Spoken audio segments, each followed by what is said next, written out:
Hello, I'm Dominique Brossard. I'm a professor and chair in the Department of Life Science Communication at University Wisconsin-Madison in the United States. At the University of Wisconsin-Madison, I teach classes in strategic communication, most particularly as applied to science and risk. I came back to science communication after working a while as a plant scientist. I have a degree in plant genetics, more specifically plant biotechnology, from a school in France. And while doing so, I became very interested in people's reaction to different technology and why they were not always doing what us life scientists want them to do. So I went back to school and did another master's and a PhD at Cornell University in the United States to study public perceptions of technology and so on. And at that time, Cornell and actually Madison, where I am now, were the only departments in the United States that were studying science communication from an empirical perspective. And so I became very excited. And since then, I've been in the United States studying science and risk communication, and more particularly, the intersection between science, media, and society, with a focus on understanding why scientific controversy come to be and what's the role of media in those processes. Me, Maybe. surprisingly, it keeps me very busy because there is, controversy all around. New technologies come to be. So I studied anything from stem cell research, nanotechnology, obviously biotechnology, genetic engineering, obviously climate change and all the renewable energy. And now, more recently, my lab is focusing on artificial intelligence.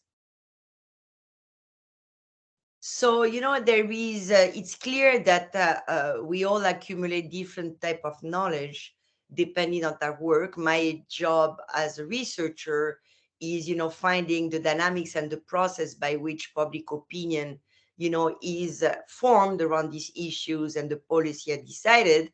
But then, practitioners, they have practical knowledge of how to communicate with different groups based on their experience and their craft.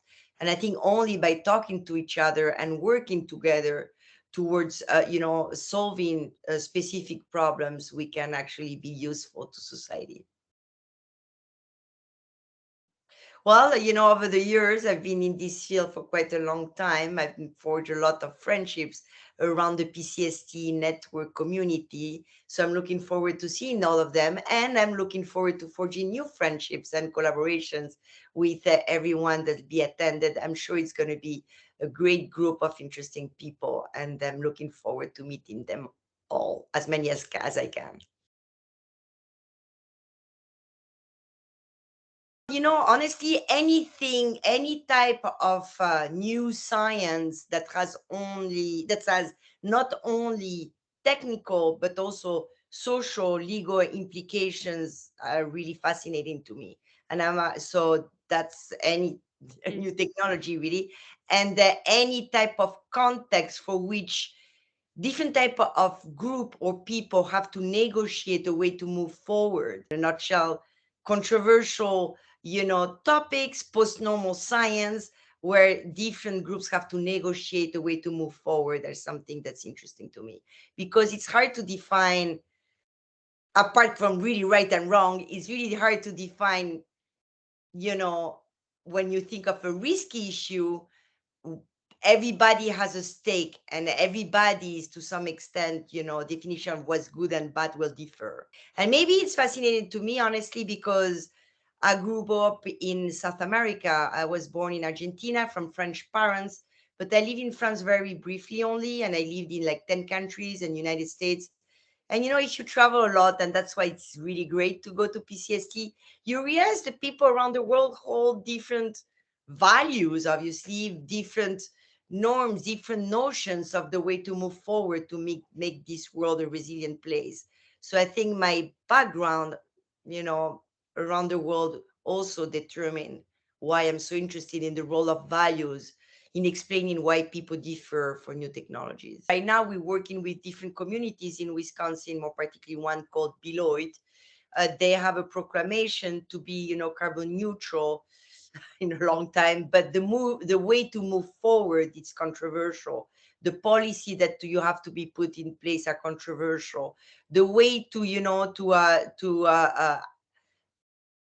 reach that carbon neutrality may be easier for some groups than others. How can you do that in equitable way and so on? So that's one example where we are embedded in the community. For more broadly construed for artificial intelligence, you must have heard of ChatGPT and everybody talking about it and so on. Well, different people and different groups and different countries are, struggling to define what kind of regulations or policy should be put around these technologies when they're deployed in a new media environment that are not so new. How do those different groups feel about those technology?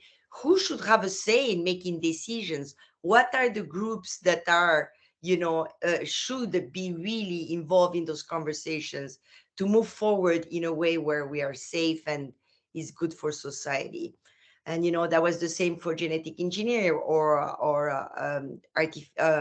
nanotechnology. Anytime something new comes to play, and by the way, that's not so new, because when like with the industrial revolution, when like all those new technologies, the car, the locomotive, anything came to be, it was all very controversial, and society negotiated a way to move forward.